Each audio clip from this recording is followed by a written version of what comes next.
now we are in a new era. This next decade is going to be a decade of transformation in higher education. We're up to over a 20% oversupply, meaning we have too many institutions given the current demand. Not to mention that a lot of them are redundant without big differentiation, and so they're competing. And you've talked in the past about this cliff. We've got a decrease over the next decade, expected to be a 15% decrease in high school graduates. Not to mention fewer people being completely sold on higher education as their path, and corporations decreasing a college degree as a requirement for jobs.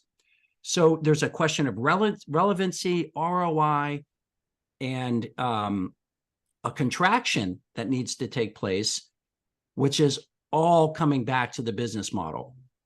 So over 35% of higher ed institutions right now have a negative operating margin. At their current level of students and tuition and revenues, they're not covering the basic expenses. And that is a recipe for challenge, for transformation.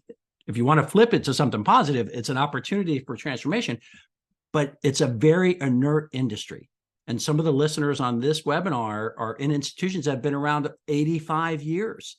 And it's very hard to change, and we have to change.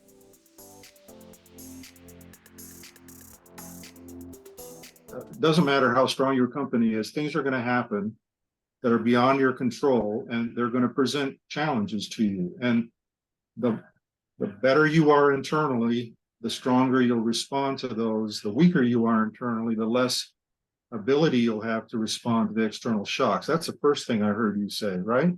Right. Then I heard this really interesting list, and I was moving my feet so you weren't stepping on my toes, remembering, my career in higher ed administration. First of all, complacency.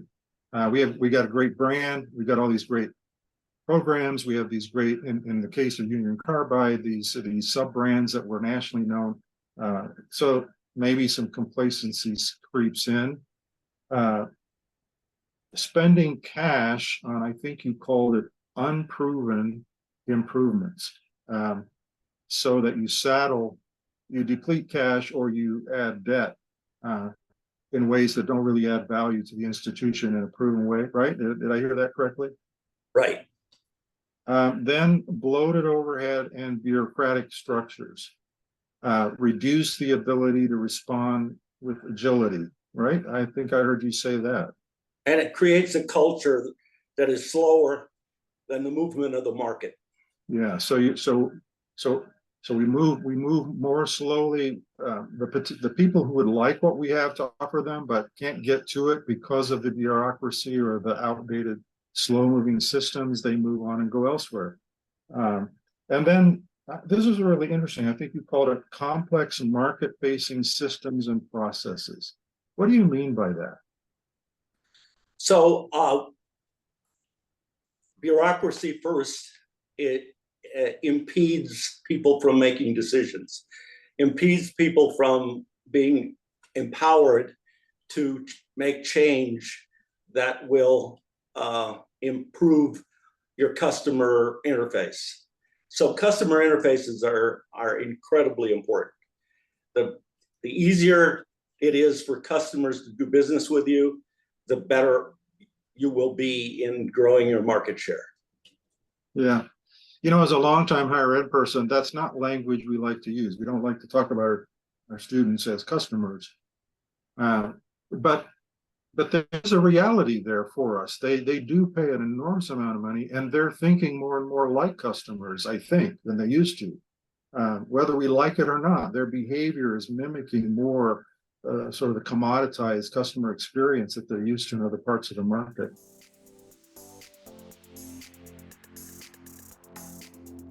I just want to ground this group with something that I found pretty important as I was board chair at Houghton. And that's the responsibilities of a board. We all must know that a board has the fiduciary responsibility to all of our constituencies for financial sustainability of the institution. We have a responsibility to donors, alumni, faculty, staff, and students. And we must take that responsibility extremely seriously. So sometimes I think we want to delegate that to the administration. It can't be delegated. That has to be our responsibility on the board. So what are some specific ways we can partner with the administration to fulfill this role? So one, we need to ask tough strategic questions in key areas of governance, finance, advancement, enrollment, academic excellence, student life, and most of all, adherence to mission. We must expect high quality answers to those questions. Sloughing them off by the administration is not satisfactory. And we have to push the organization to get those answers if they're not available. And they have to find ways to get those answers to our questions. We must support and advance the alignment of the institution across the strategic plan. Sometimes alignment is hard. And the individuals in administration will tend to think about their own part of the organization, whether it's enrollment or finance, and instead of working together to advance the common goals of the institution. And so a board has to be on the lookout for alignment. We also have to be on the lookout for the speed of change in the organization. And the speed of change needs to be related to our best competitors, because those are the competitors that are the disruptors of the marketplace. And those are the competitors that will have an impact on us in the long term. We cannot focus on our peers, because they may end up being like us, not around in the future. So focus on the best competitors.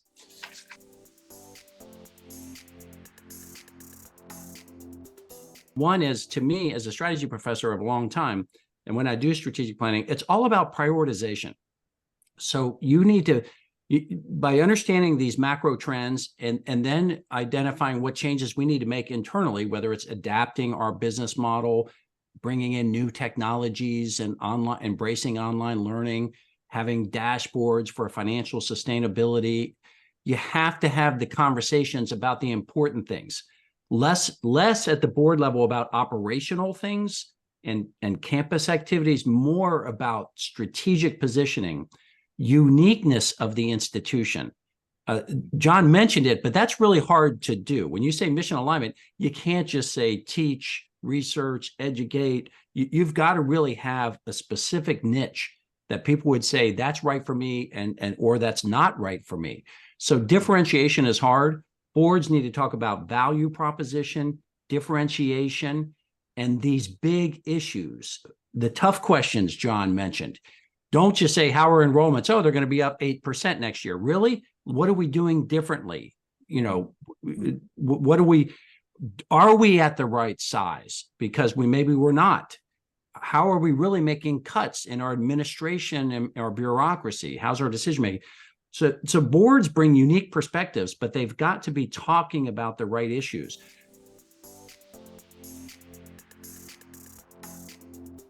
The work we do from CORE, I'm privileged to work with many higher ed institutions, and the institutions we work with are in dire need of business model transformation.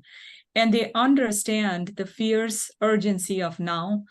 And although they may not exactly know what the path is, how that maps out, what all are involved, and how to execute on that path. They know that they need it, and they're looking for something that is comprehensive enough. If you do that work, it fundamentally changes the business models, addressing elements that both Paul and John and earlier David, that you've kind of brought to life in the earlier part of this session. So if the revenue and the expenses are misaligned, then you need one-time funding of many sorts to come in to balance that. Now, you could have multiple revenue streams, but they've got to be revenue streams. Because if we don't have that, then the model itself over time is at risk and is not viable. And those external factors that John talked about in Union Carbide that are all very true in many ways for academia, they will hugely negatively impact that model, signs of which we see. So you asked me, to talk about CORE. Our mission is to work with our institutions so that they become financially stable and they become prosperous over time. The answer to what's involved lies in the context of the institution and their onlyness, which is their unique brand proposition. And so what we do is we look into what the institution is doing. We look into publicly available data. We looked into our own licensed databases, if you will. We talk to the institution, look into the enrollment. And part of this is to figure out what constitutes stability and growth. And just like a good financial plan, it should never be one thing. It should be a mix of 3 to 5 growth vectors that together over time bring about the transformation that the university or the institution college uniquely deserves. So that's the work, the planning work that CORE does.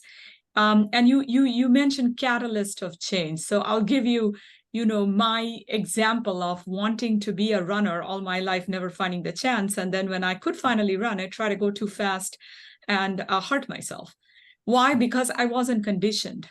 I didn't know what's involved to go from walking at a very leisurely pace to trying to be a runner.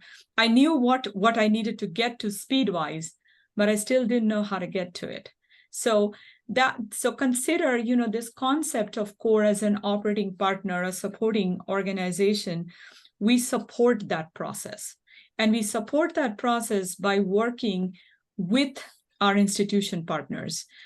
True change cannot ever be brought from outside the system. So meaningful change can start from outside, but to make this change come to life, the work we do, we have to work within the institution with our partners right at the table, on the same side of the table, and bring about the transformation in different vectors that we try to talk to and address all the things. You mentioned silos.